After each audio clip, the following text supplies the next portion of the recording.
I'm Alexandra Chun, 29, and for 7 years I've been building a financial empire in complete silence while my family believed I was barely surviving as a struggling accountant. Last night at my cousin's wedding reception, the mother of the bride casually mentioned that her investment firm just acquired the fintech startup that's been disrupting Wall Street. When she said, "The founder is this brilliant young woman named Alexandra Chen," and then looked directly at me, the champagne glass literally slipped from my father's hand. My uncle's jaw dropped so hard I thought it might need medical attention. If you're watching this from a place where your dreams are dismissed as fantasies, stay with me. This story is for everyone who's ever been told they're aiming too low while secretly building something extraordinary. Growing up in Westchester County, an affluent suburb north of Manhattan, meant living in a world where success was measured in very specific terms. My father, Dr. Michael Chen, wasn't just any cardiologist. He was the cardiologist who pioneered a revolutionary heart surgery technique that saved thousands of lives. My mother, Catherine Chen, commanded respect as a federal prosecutor who never lost a case and was frequently mentioned as a potential Supreme Court nominee. Then there was my older sister, Victoria, 3 years my senior and the golden child who seemed incapable of making a wrong move. Harvard undergrad, Stanford Law, currently a partner at one of Manhattan's most prestigious firms at just 32. Our family dinners weren't casual affairs, they were performance reviews disguised as meals. "What did everyone achieve today?"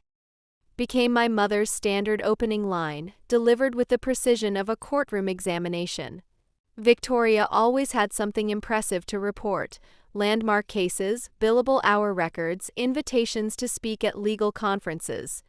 When my turn came, my contributions felt embarrassingly small.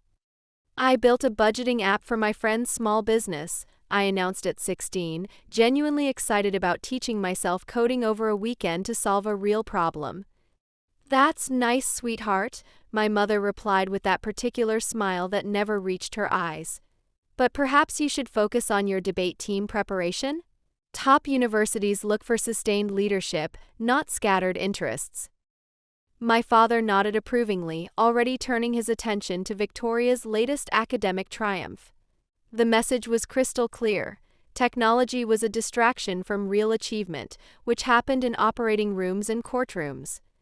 My bedroom became my sanctuary, where I could explore programming languages and financial markets without judgment. While Victoria's walls displayed framed academic awards and newspaper clippings of her legal victories, mine were covered with printouts of code, stock charts, and sketches of trading algorithms. I'd stay up until 3 a.m. learning Python and studying market patterns, then struggle through AP chemistry the next morning. When I was 17, I developed a simple investment tracking program for my economics teacher, Mr. Rodriguez. The software helped his students understand portfolio management by visualizing how different investment strategies performed over time. The program was so effective that other teachers in the district started requesting copies. "Your daughter has extraordinary analytical ability," Mr. Rodriguez told my parents during a school conference. "She's created something that could revolutionize financial education." "Alexandra has many interests," my mother replied diplomatically. "But we're focused on getting her into a pre-law program at an Ivy League school." I wasn't even considering law school, but they'd already mapped out my future. The disconnect between what excited me and what they valued created a chasm that seemed to widen each year. The turning point came during my senior year when I qualified for the National Young Entrepreneurs Competition with a prototype trading algorithm I'd developed.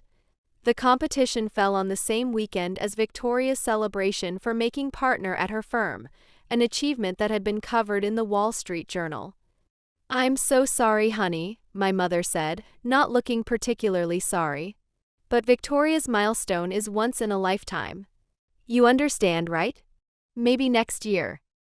I competed alone, the only participant without family support, and won first place.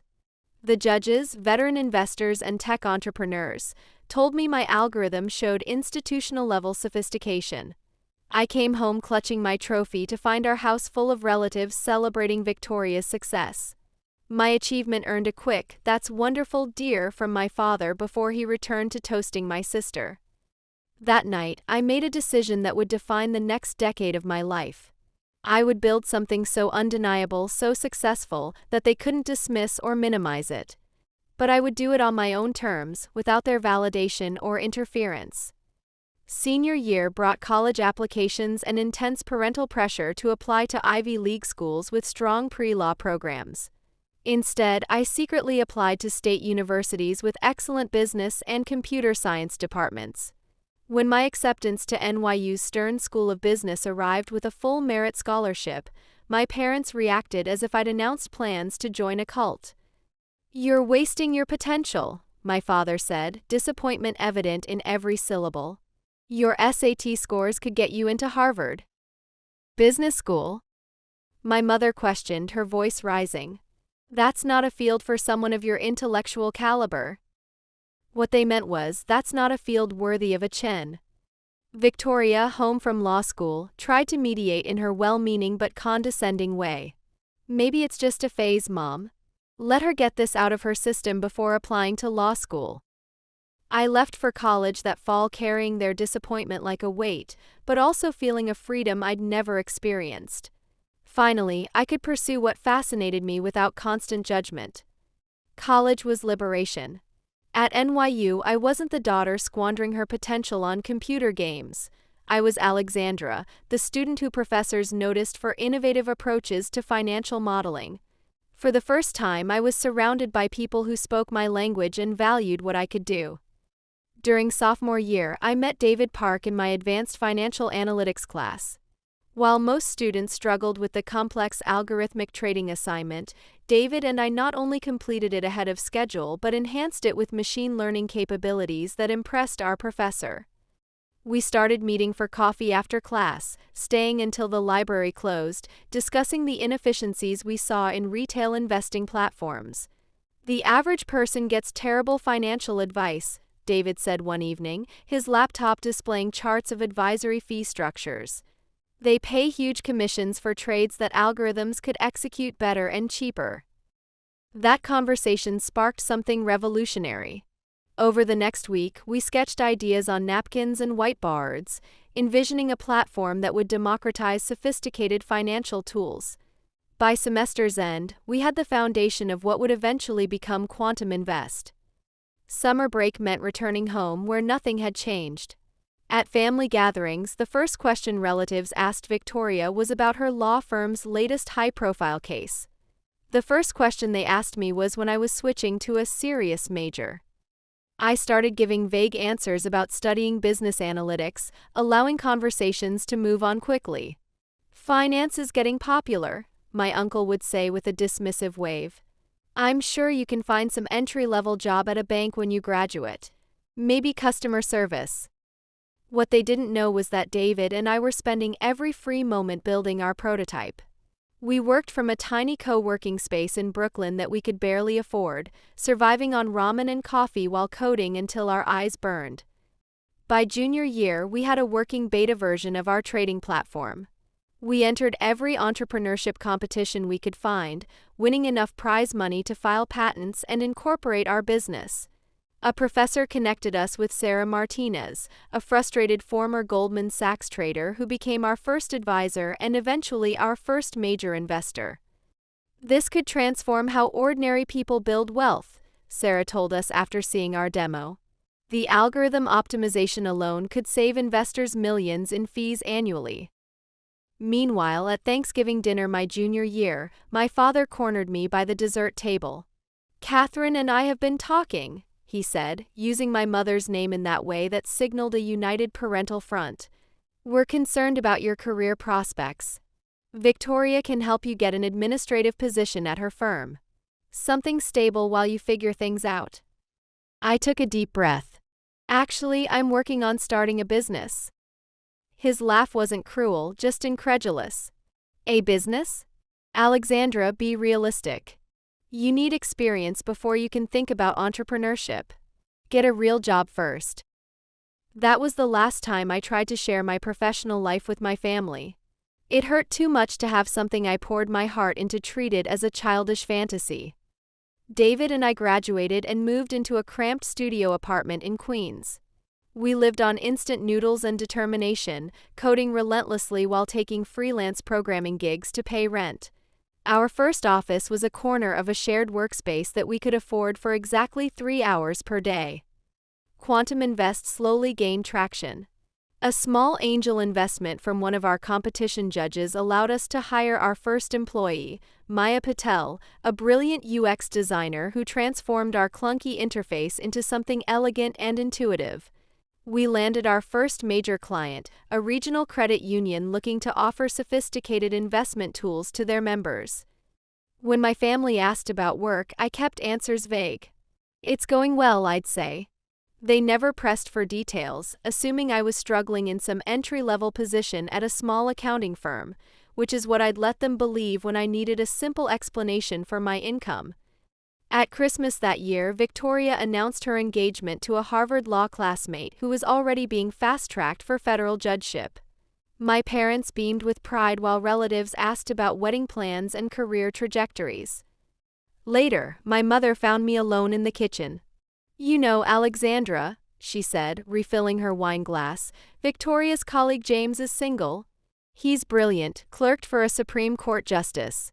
I could arrange an introduction." The subtext was clear: if I couldn't achieve success myself, at least I could marry it.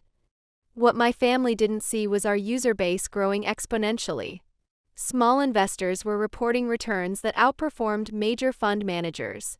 Financial publications were beginning to notice our platform's remarkable performance metrics. TechCrunch featured us in an article about fintech disruptors changing the investment landscape. "We need to talk about scaling," David said one morning, spreading term sheets across our desk. "We have 3 different VCs wanting to lead our Series A." By age 25, Quantum Invest had raised $15 million in venture capital and employed 40 people. I had moved into a beautiful apartment overlooking Central Park and could afford to pay off my student loans in full. Still, when I visited my parents, I drove my old college Honda and wore simple clothes, maintaining their narrative about my modest circumstances. It wasn't entirely about proving them wrong anymore. It was about protecting something precious from people who had never valued it. I wanted success on my terms, not as validation of my worth in their eyes. The distance between my two worlds became increasingly surreal. In one, I was a rising fintech entrepreneur whom Bloomberg had named to their 30 under 30 list. In the other, I was the daughter who had failed to live up to her potential. The cognitive dissonance was sometimes overwhelming. The email from Meridian Capital arrived on a Tuesday morning in March. I read it 3 times before calling David into my office. "They want to discuss a strategic partnership," I said, my voice barely above a whisper. "Meridian Capital Management, $50 billion in assets under management." David collapsed into the chair across from my desk. "That's one of the most prestigious investment firms on Wall Street." The meeting transformed everything. Meridian's executives, accustomed to dealing with established financial giants, were initially skeptical of our young company. But when our algorithm consistently outperformed their models in side-by-side testing, their tune changed dramatically. "Your platform doesn't just match institutional-level performance," their CTO explained. "It exceeds it while maintaining lower risk profiles. We'd like to discuss acquisition." Their initial offer was $75 million. David and I sat in a conference room overlooking Manhattan, listening to executives explain why we should sell our company and work for them. "It's a generous offer," David said as we walked back to our office. "It is," I agreed. "And we're turning it down." We both knew Quantum Invest was worth more than money. We were building something that actually helped ordinary people build wealth, something that mattered. We weren't ready to give up control.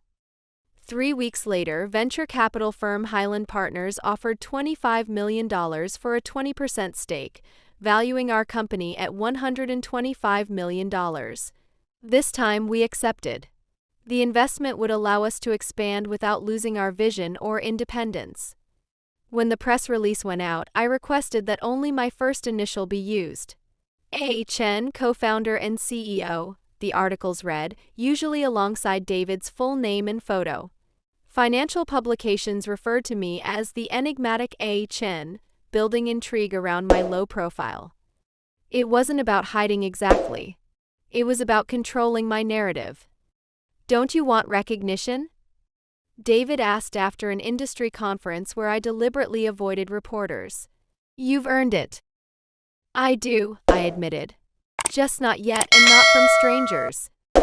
What I couldn't articulate even to David was my complicated relationship with validation. I wanted my family to see me, truly see me, but I wasn't sure I could handle them taking credit for my success or minimizing it once it became undeniable. At 27, I was worth over $30 million on paper. I bought a stunning penthouse in Tribeca but furnished it minimally when family visited. When relatives asked about my living situation, I described it vaguely as sharing space with roommates, allowing them to believe I was still struggling financially.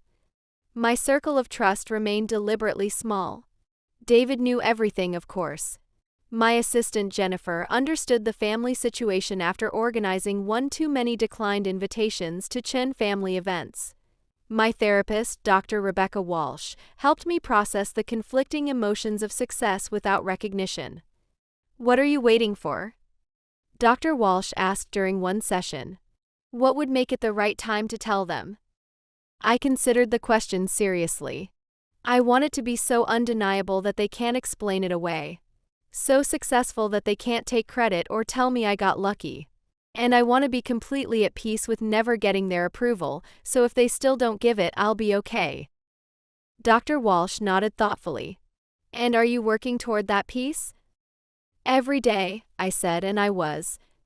Building Quantum Invest wasn't just about creating innovative financial technology. It was about creating myself, separate from the expectations that had defined my early life. The irony wasn't lost on me that my sister had followed our parents into law, yet I was the one revolutionizing how people accessed legal financial advice. Quantum Invest was now being used by over 500,000 individual investors nationwide. Studies showed our platform helped users achieve returns 23% higher than traditional advisory services while paying 70% lower fees.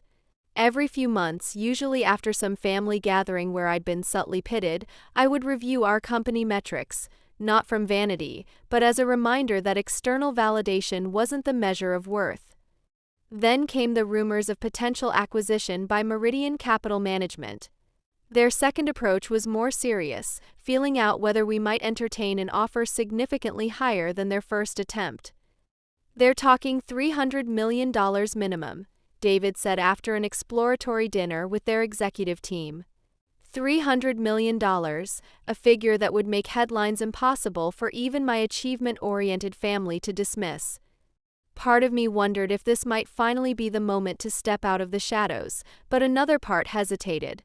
Was I really ready for my worlds to collide? I didn't have much time to consider these questions. Life was about to force my hand in the most unexpected way. The call from my mother came on a Sunday afternoon as I was reviewing quarterly projections in my home office. Alexandra, wonderful news, she announced without preamble. Your cousin Rebecca has set a date for her wedding. June 15th at the Plaza Hotel. It's going to be absolutely spectacular. Her fiancé's family spared no expense. Rebecca was my aunt's daughter, a successful marketing executive who had always been held up as another example of proper achievement. The Plaza Hotel wedding was exactly the kind of event where family members would be sized up and compared. That's great, I said, genuinely happy for Rebecca despite our competitive family dynamics. I'll be there. Wonderful. And Alexandra, my mother's voice shifted to a more critical tone, it's going to be a very elegant affair. Perhaps we should go shopping for something appropriate? Some of Rebecca's colleagues will be there, very successful people from major corporations. I glanced down at my designer silk blouse and tailored trousers, an outfit that had cost more than most people's monthly salary. I'll find something suitable, Mom. Well, if you're sure. Rebecca works for that big marketing firm, Sterling and Associates. Very impressive woman. She's invited several colleagues, including her boss. Everyone will be dressed to make an impression. The conversation continued with typical maternal concerns about my appearance and career status. After hanging up, I felt the familiar weight of family expectations. 2 weeks before the wedding, I received the call that would change everything. "Alexandra, we need to discuss something important," my mother began, her lawyer voice never a good sign. "Your father and I were speaking with your Aunt Margaret about the wedding reception." My stomach tightened. "What about it?" "Well, Rebecca's boss will be there, Linda Morrison from Sterling and Associates. Apparently, she's mentioned that her firm does some work with financial technology companies. Margaret thought it might be a good networking opportunity for you." The casual dismissal of my work, the assumption that I needed help making connections, the complete lack of awareness about what I'd been building, it all crashed over me in a familiar wave of frustration. "I appreciate the thought, Mom, but I'm quite established in my current position." "Don't be proud, Alexandra. Rebecca's worked very hard to arrange this introduction. We all want to see you succeed." After hanging up, I called my college roommate Emma, who had become one of my closest friends and one of the few people who knew the complete truth about Quantum Invest. "They're trying to set you up with networking opportunities." Emma's indignation on my behalf was exactly what I needed. "While you're in the middle of a $300 million acquisition negotiation. That's rich even for your family. The worst part is that this Linda Morrison probably knows exactly who I am professionally," I said, laughing at the absurdity. "Sterling and Associates handles marketing for several fintech companies. There's a good chance she's familiar with Quantum Invest." "So what are you going to do at this wedding?" Emma asked. "Show up in your full CEO mode and watch their jaws drop?" I considered the question seriously. "Neither. I'm just going to be myself. No pretense, no big revelation, no games. Just dignity." Emma raised her eyebrows over our video call.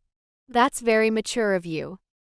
7 years of therapy will do that," I replied with a small smile. "Besides, I'm done trying to prove anything to them. If they find out, they find out. I'm not going to hide, but I'm not going to perform either."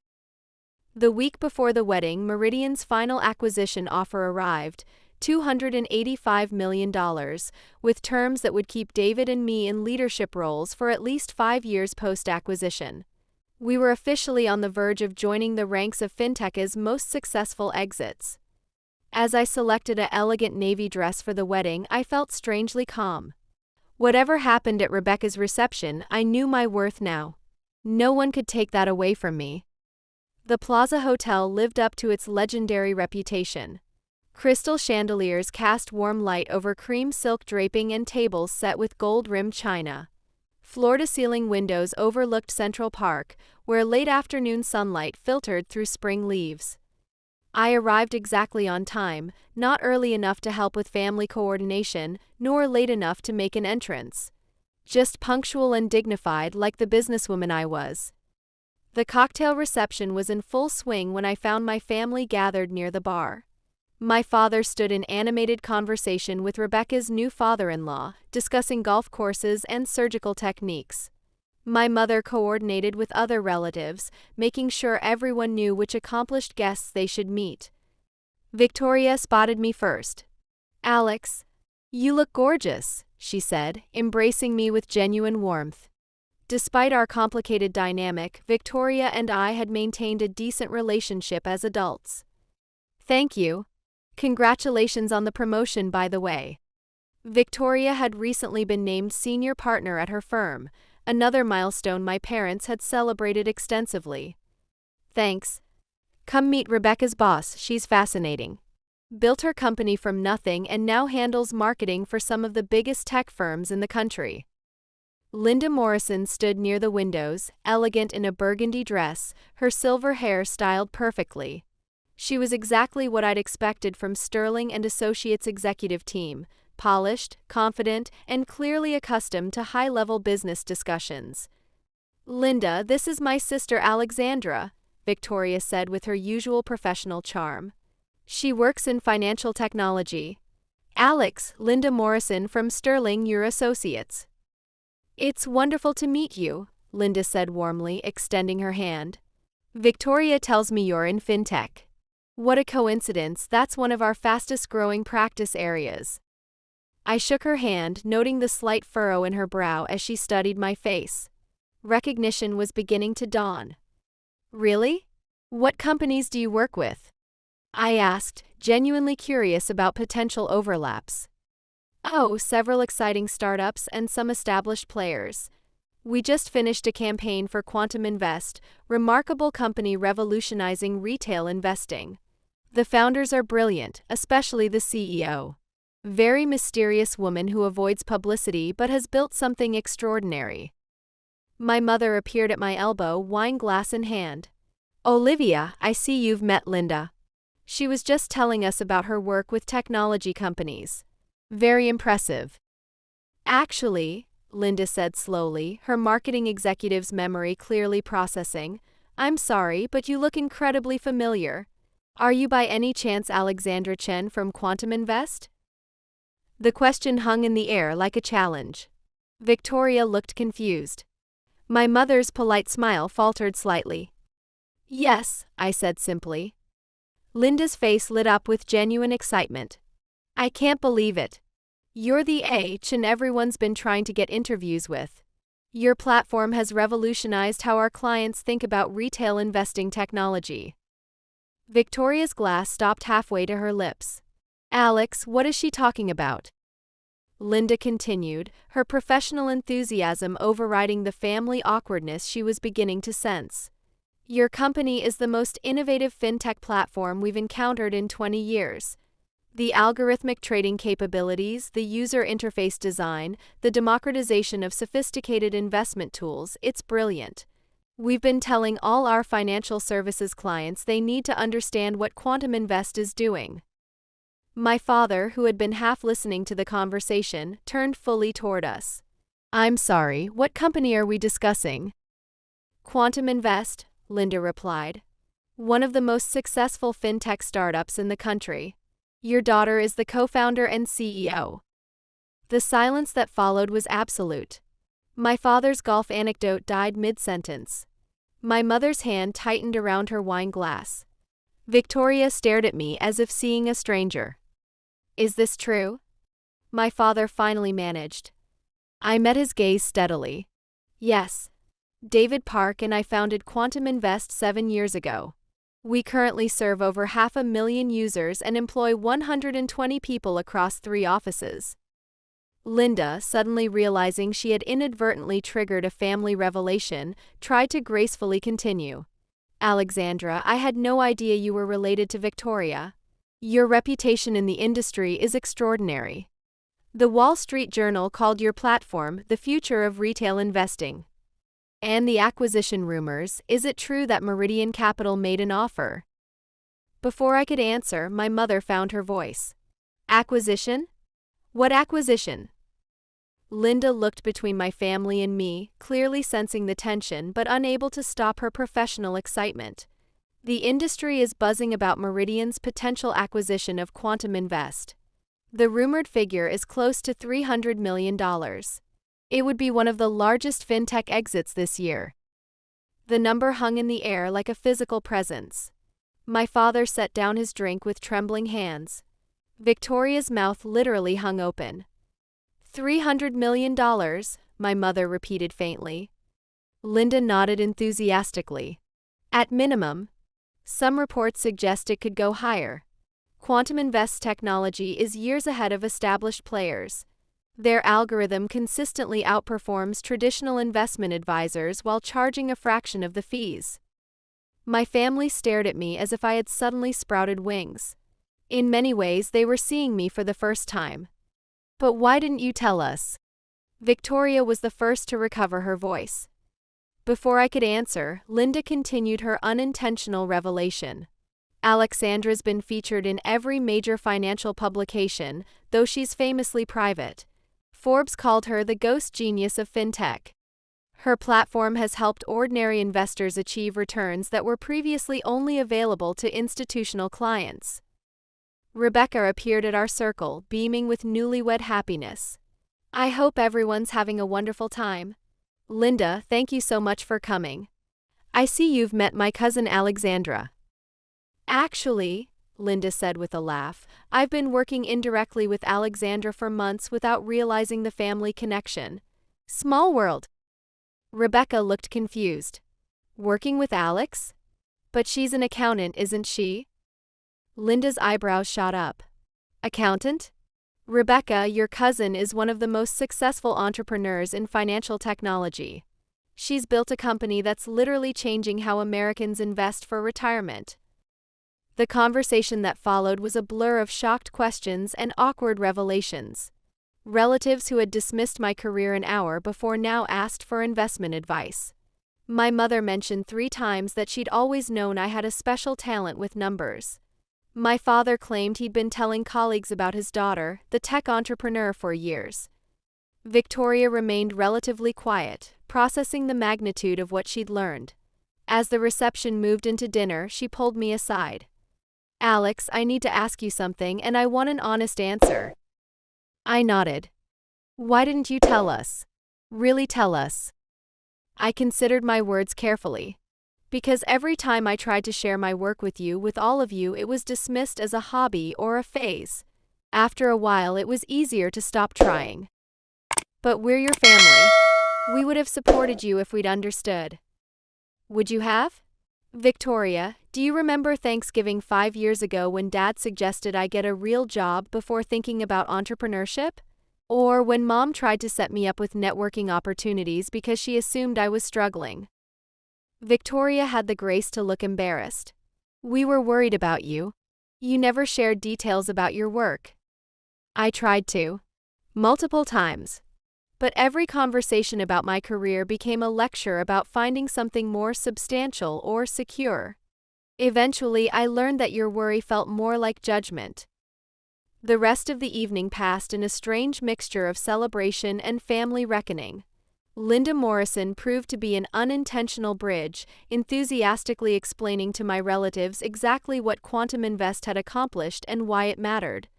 Her genuine respect for my work made it harder for my family to minimize the achievement. As the reception wound down, my mother approached me carefully. Alexandra, we need to talk soon. Really talk about everything. I nodded. We will, Mom. I hope you know that we've always been proud of you, she said quietly. I know you love me, I replied. But love and pride aren't the same thing. Pride requires understanding, and I'm not sure we're there yet. Driving home through Manhattan, I felt lighter somehow. The secret I'd carried for years was finally in the open. Whatever came next, I would face it on my own terms, secure in the knowledge of what I had built. The first text arrived before I reached my apartment. Victoria, I'm proud of you. I should have said that years ago. By morning, my phone was flooded with messages. Relatives suddenly remembered supporting my computer interests. Cousins who hadn't spoken to me in years asked about investment opportunities. My father sent a formal email requesting a lunch meeting to discuss your remarkable achievements. I responded only to Victoria, suggesting we meet for coffee to talk properly. Some conversations needed to happen in person. 3 days later, we sat in a quiet cafe in Soho, the morning sun streaming through large windows. Victoria looked tired, as if she'd been thinking hard about our conversation at the wedding. I've been doing some reading, she began without preamble. About your company, about what you've accomplished. Alex, this is extraordinary work. The impact studies, the user testimonials, the technology innovations, I had no idea. I sipped my coffee, waiting. I think I owe you an apology. We all do, but I can only speak for myself. I bought into this narrative about you being unfocused or wasting your potential. I never really asked about your work because… She paused, struggling with honesty.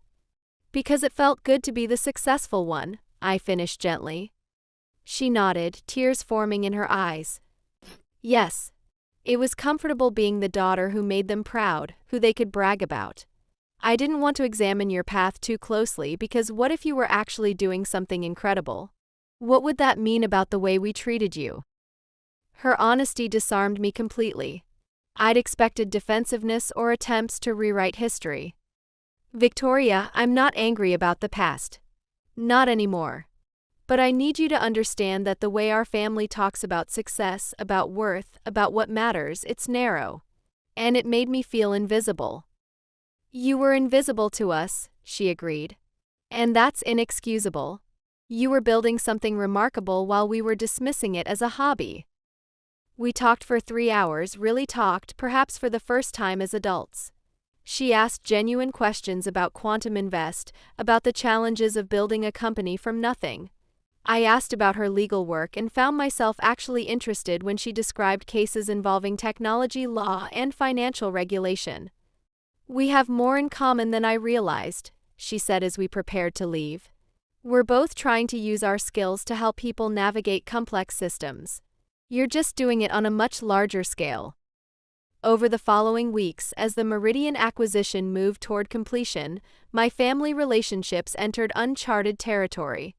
My parents oscillated between genuine attempts to understand my work and reflexive behaviors born from decades of seeing me through a particular lens. The most difficult conversation came during a Sunday dinner at my parents' house. I'd agreed to attend, knowing we needed to address everything that had been revealed. Alexandra, my father began formally, as if opening a business meeting, your mother and I want you to know how proud we are of what you've accomplished. Thank you, I said carefully. We realize we may not have been as supportive as we could have been, my mother added. We just didn't understand the potential of what you were building. The potential was never the issue, I replied gently but firmly.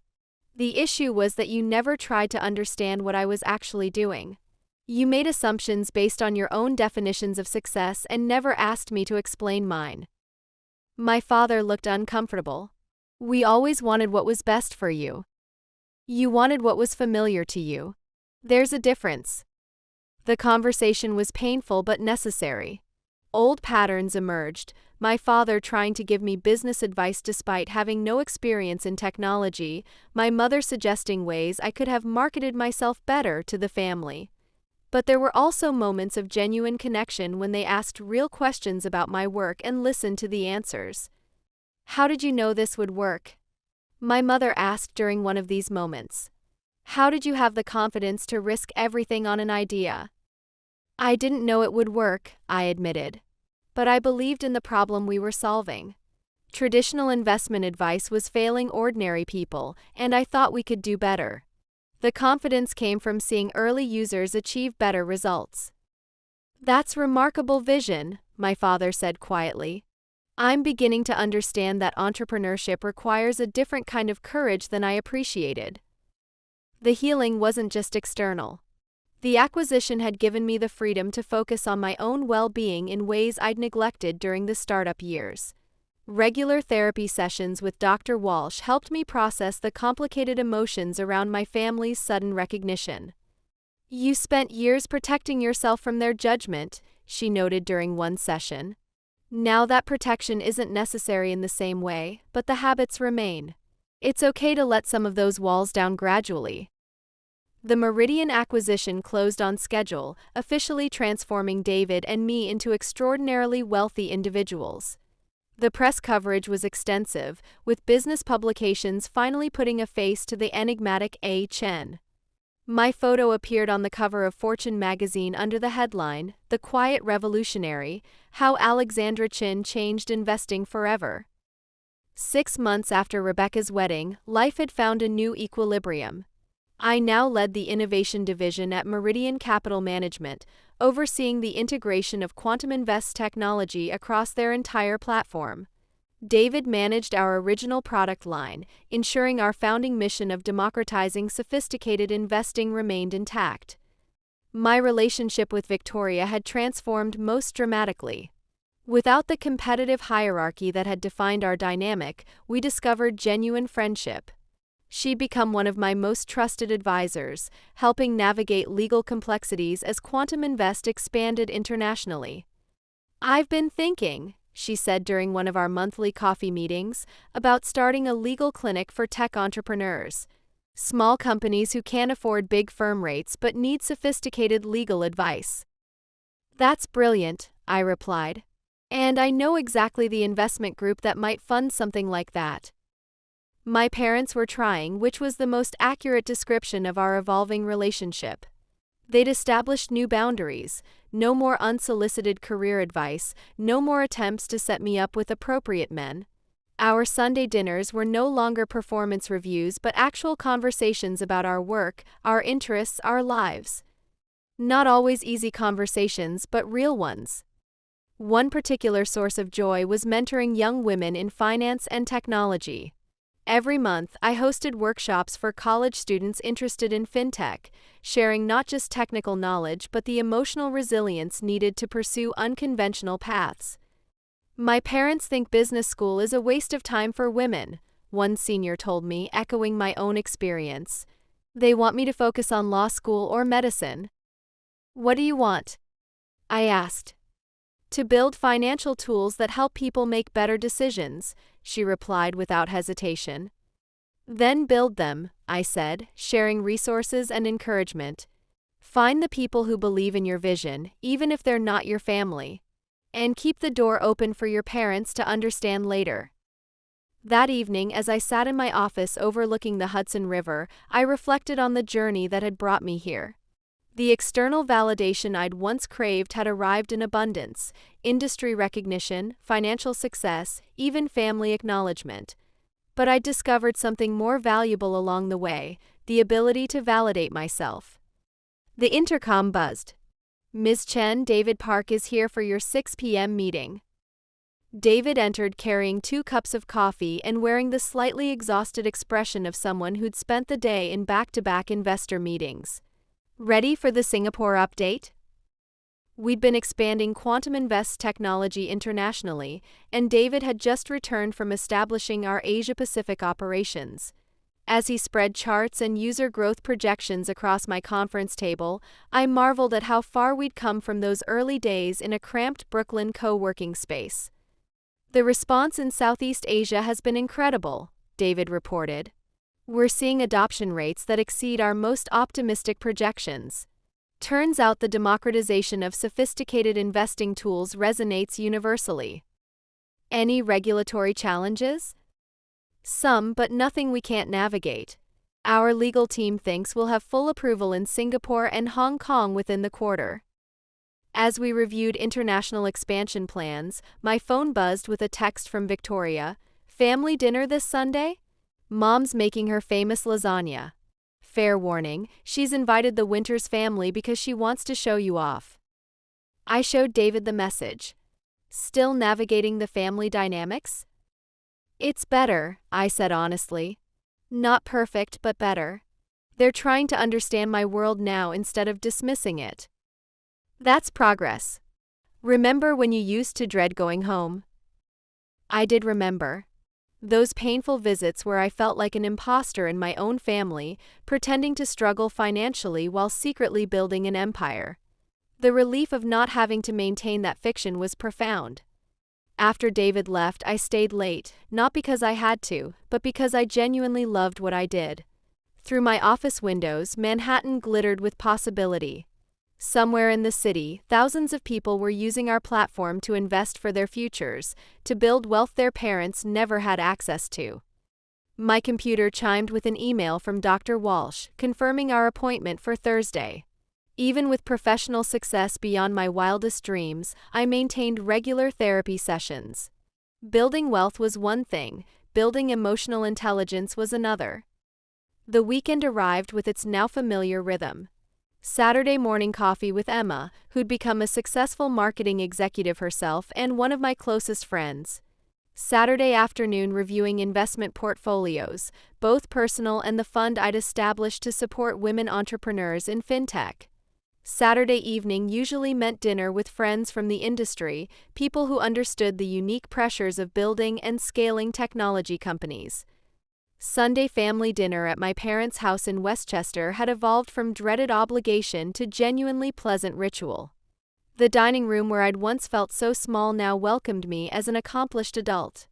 The table where my achievements had been dismissed now featured conversations about market trends and regulatory changes. "Alexandra, tell us about the European expansion," my father said as we gathered around the familiar mahogany table. I read in the Financial Times that Quantum Invest is launching in London this fall. We are, I confirmed, passing the salad. The regulatory approval process is complex, but we're making good progress. European investors have been waiting for access to our algorithmic trading tools. Will you need to relocate? My mother asked, genuine concern in her voice rather than the dismissive tone I remembered from years past. Just frequent travel for now. David's handling the day-to-day operations there. Victoria arrived with her fiancé, Michael, a federal prosecutor who'd proven surprisingly knowledgeable about white-collar financial crimes. Their wedding was planned for the following spring, and the guest list included several colleagues from both their firms who were genuinely interested in meeting me, not as Victoria's struggling sister, but as an accomplished entrepreneur in my own right. Michael's been reading about algorithmic trading, Victoria said with a smile. He has questions about how your platform prevents market manipulation. Happy to explain, I replied, launching into a technical discussion that would have been incomprehensible to my family just a year earlier. Now they listened with genuine interest, asking thoughtful questions and engaging with concepts they'd taken time to understand. After dinner, as we moved to the living room for coffee and dessert, my mother pulled me aside. Alexandra, I want to show you something, she said, leading me to my father's study. On his desk, prominently displayed, was a framed Fortune magazine cover featuring my photo. Next to it, a printed email from a colleague congratulating him on raising such a brilliant daughter. He's been showing this to everyone, my mother admitted with a slightly embarrassed smile. Patients, colleagues, neighbors. I think he's trying to make up for lost time. The gesture was touching, if somewhat ironic.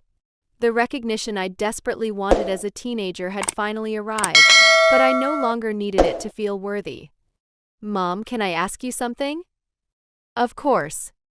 What changed? I mean, what made you and Dad finally see my work differently? She considered the question carefully. Honestly? Linda Morrison at Rebecca's wedding. Hearing someone with her credentials and experience speak about your achievements with such respect, it forced us to confront our assumptions. We realized we'd been measuring your success by our own limited understanding instead of trying to understand yours. And we realized we'd been terrible parents in that regard. Not unloving, but closed-minded. We're trying to do better. I hugged her then, a spontaneous gesture that surprised us both. Thank you for saying that. It means more than you know. Monday morning brought a return to the controlled chaos of running a major division at one of Wall Street's most prestigious firms. My calendar was packed with meetings, product development reviews, strategic planning sessions, interviews with potential new hires. The most important meeting of the day was with Meridian's board of directors, where I would present our quarterly results and outline expansion plans for the next fiscal year. Ladies and gentlemen, I began, clicking to the first slide of my presentation, I'm pleased to report that Quantum Invest's integration with Meridian's existing platforms has exceeded all projected metrics. The numbers were impressive: user growth of 340% year-over-year, customer satisfaction scores consistently above 95%, and portfolio performance that outpaced industry benchmarks by an average of 28%. More importantly, we were fulfilling our founding mission of democratizing sophisticated investment tools. The average user on our platform now has access to algorithmic trading strategies that were previously available only to institutional investors with portfolios exceeding $10 million, I continued. We're literally leveling the playing field in wealth management. Board members asked detailed questions about regulatory compliance, competitive threats, and scalability challenges. These were sophisticated investors who understood both the opportunities and risks in fintech. Their engagement with my work was everything I'd hoped for when we first pitched the acquisition. After the meeting, Meridian CEO, Robert Sterling, asked me to stay behind. Alexandra, exceptional presentation as always. I wanted to discuss something with you privately. I settled back into my chair, curious. The board has been discussing succession planning, particularly for our technology division. Your leadership of the Quantum Invest integration has been remarkable, and your vision for the future of retail investing aligns perfectly with our strategic goals. He paused, letting the implication settle. We'd like you to consider taking on a broader role. Chief Technology Officer for all of Meridian's operations. It would mean overseeing not just Quantum Invest, but our entire technology infrastructure and innovation pipeline. The offer was flattering and financially attractive, but I needed time to consider what it would mean for my long-term goals. Robert, I'm honored by the offer. Can I have some time to think it through? Of course. Take all the time you need. But Alexandra, I want you to know that this board sees you as the future of this company. Your combination of technical expertise and business acumen is exactly what Meridian needs to stay competitive. That evening, I called David to discuss the opportunity. He was in Singapore, where it was already morning, reviewing our latest user acquisition data. CTO of Meridian? He whistled.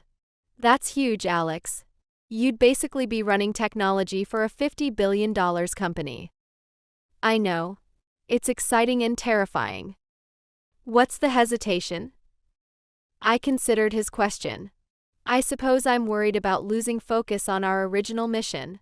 Meridian is primarily institutional investing. I don't want to get so caught up in managing enterprise technology that I lose sight of helping ordinary people build wealth. What if you made that a condition of acceptance?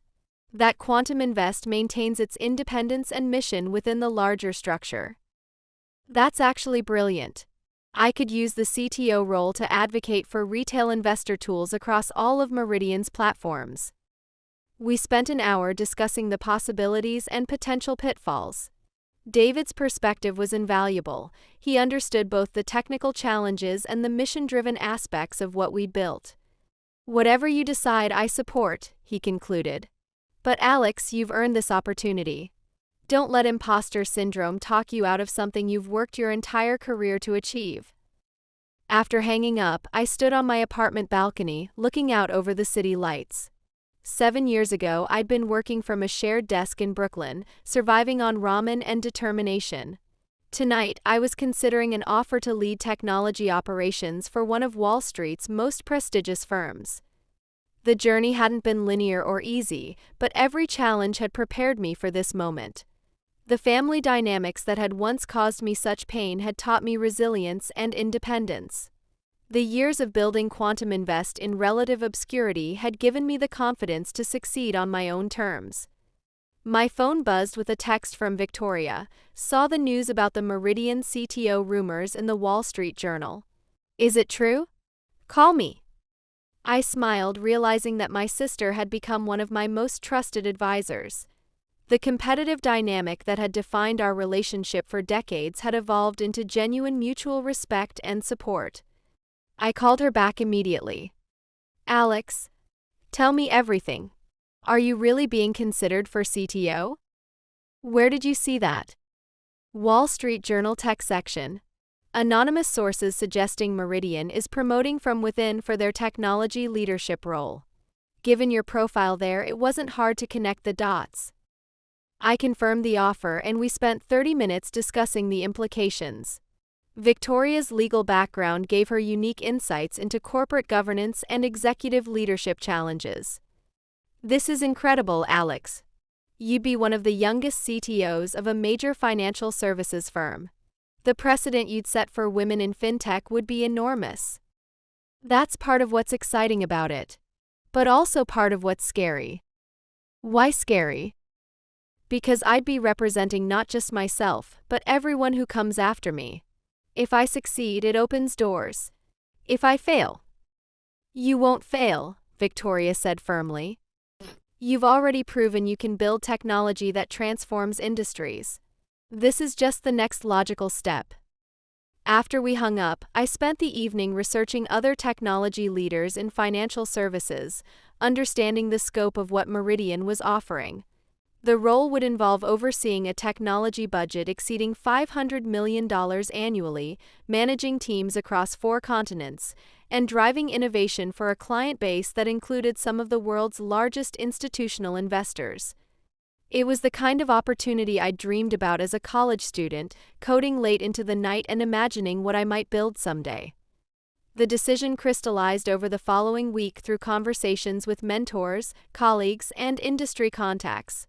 Everyone I respected encouraged me to accept the role, seeing it as a natural progression of my career and expertise. The turning point came during a coffee meeting with Sarah Martinez, the former Goldman Sachs trader who'd been our first major investor and had become a trusted mentor. "Alexandra, I've watched you grow from a brilliant college student with big ideas to one of the most respected entrepreneurs in fintech," she said. "This CTO role isn't just about your career, it's about the impact you can have on an entire industry." "What do you mean?"